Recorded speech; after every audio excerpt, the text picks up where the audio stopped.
Hi guys, bigyan ko lang kayo ng mga dahilan kung bakit maganda maging Grab car driver. Una na nga dyan, maganda maging isang Grab car driver dahil hawak mo yung oras mo. Sa traditional kasi na pagtatrabaho, kailangan mo pumasok ng from 8 to 5 p.m. So dito kasi sa pagiging Grab car driver, flexible yung oras mo. Pwede kang huminto anytime kung may lakad yung pamilya mo. Pwede kang hindi mo na bumiyahe and asikasuhin mo muna yung mga lakad ng pamilya. Dito kasi sa pagiging Grab car drivers, hawak mo yung oras mo anytime, pwede kang bumiyahe. So 24 hours yan. So anytime naman pwede ka huminto. Pangalawa ay yung kita. Syempre tayo naman, kalimitan sa atin dito sa pagiging driver, hindi naman nakapagtapos ng pag-aral or hindi naman lahat maganda yung pinag-aralan. So hindi lahat makakakuha ng magandang trabaho. So dito sa pagiging Grab car driver, nakadepende yung kita mo dito sa sipag mo. So wala dito sa pinag-aralan, wala dito sa experience. Basta masipag ka, may potential na kikita ka. So dahil hawak mo yung oras mo, pwede mong dagdagan, pwede kang bumiyahe ng 12 hours, pwede kang bumiyahe ng 14 hours, or pwede kang bumiyahe ng 5 hours or 3 hours lang kung yun lang ang may extra time ka. So depende, nakadepende sa oras mo na pagbibiyahe yung kita mo. And isama mo pa dyan yung mga binibigay na incentives ni Grab. So sa umaga, marami siya, may mga strict na binibigay na 200. So pag buong hapon mo makuha lahat dyan, meron ka kagad 600 pesos. And then meron pang ibang incentive yan sa mga airport, sa gabi. And then meron din binibigay dito si Grab na weekly incentive. And then meron din monthly incentive. So pag pinagsama-sama mo yan, so malaki, and naiipon din, pwede na pambawas ng gas. And pwede na rin pangbawas sa mga dagdag gastusin katulad ng pagkain sa pang-araw-araw sa pagbibiyahe natin. And sumunod naman, ang maganda lang sa pagiging isang Grab car driver is ikaw yung boss. So wala ditong supervisor, wala dito talagang may-ari. So ikaw lang mag-isa. So nasa sayo kung paano mo pagandahin yung serbisyo mo. So ikaw nakakaalam.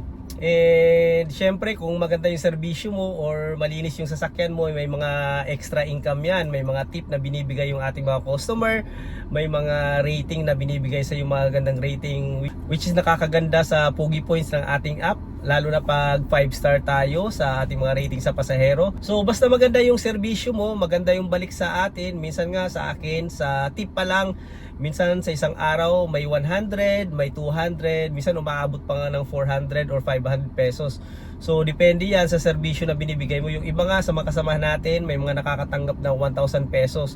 So maganda rin yan, mahalaga din yan, katulad ngayon na sobrang taas ng gasolina. So malaking bagay yung mga binibigay na tip ng ating mga pasahero. Yung mga 10 pesos, 15 pesos, may mga 20 pesos, 50 pesos na bawat pasahero na binibigay. So yung iba hindi na kinukuha yung sukli. So pag naipon mo, malaki din sa isang araw, minsan 100, minsan umaabot din ng 200 piso yung naipon natin sa mga tips. So maganda na yan, pwede nang pangkain natin yan sa loob ng isang araw. And isa pa sa maganda dito sa pagiging Grab car driver, hindi lang sa hawak natin yung oras natin.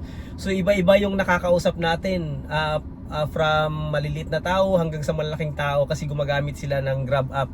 So sa pagiging Grab car driver, nakakausap natin yung matataas na tao, nakakakuha tayo ng experience, nakakakuha tayo ng mga idea kung paano ba sila. Actually yung iba mayayaman, so nagagrab sila minsan pag nagmamadali, or yung iba naman kung ayaw nila ng hassle, ayaw nila magmaneho, gumagamit sila ng Grab. So dito sa pagiging Grab car driver, lahat ng tao nakakasalamuhan natin. Actually maraming kwento. May mga kwento nga sa akin, dati umiiyak yung pasahero dahil namatay yung anak. Yung isa naman, dati may pasahero pa akong umiyak din dahil nga pinalayas siya ng amo. So iba-iba yung mga nakakasalahumuhan nating tao dito. So ang maganda lang, ang mahalaga, may ihatid natin sila ng safe sa kanilang mga pamamahay, and at the same time kumikita tayo sa pang-araw-araw nating pagbibiyahe. So yun lang guys, isa sa maganda talaga dito sa pagiging Grab car driver, yung unlimited income natin. So hindi katulad pag nagtatrabaho tayo ng office, kung ano lang yung trabaho natin, kung for example from 8 AM hanggang 5 PM, yun lang yung kita natin. And dito sa Grab car nga, pwede tayong mag-overtime araw-araw. So posibleng lumaki yung income natin, hindi lang nakafocus tayo dun sa fixed income. And isa pa sa maganda dito, araw-araw mayroon kang kita. Hindi sa traditional na pagtatrabaho or sa office na kailangan mong mag-antay ng 15 or 30 days bago ka bagong makuha yung sweldo. Dito araw-araw pwede kang kumita, and araw-araw din pwede kang magpahinga kung may sakit ka and hindi mo feel ang pagtatrabaho. So pwede kang huminto anytime sa pag-grab. So yun lang guys, maraming salamat nga pala sa mga hindi pa nakasubscribe sa YouTube channel natin. Please subscribe and i-click mo na yung notification bell para ma-updated ka sa mga videos na ginagawa natin. And bibigyan kita ng tip sa mga gustong pumasok dito sa GrabCar. I-follow nyo lang yung YouTube channel natin and para makuha kayo ng mga idea sa pagiging GrabCar driver. Yun lang guys, maraming salamat. Sana nakatulong sa inyo yung video natin.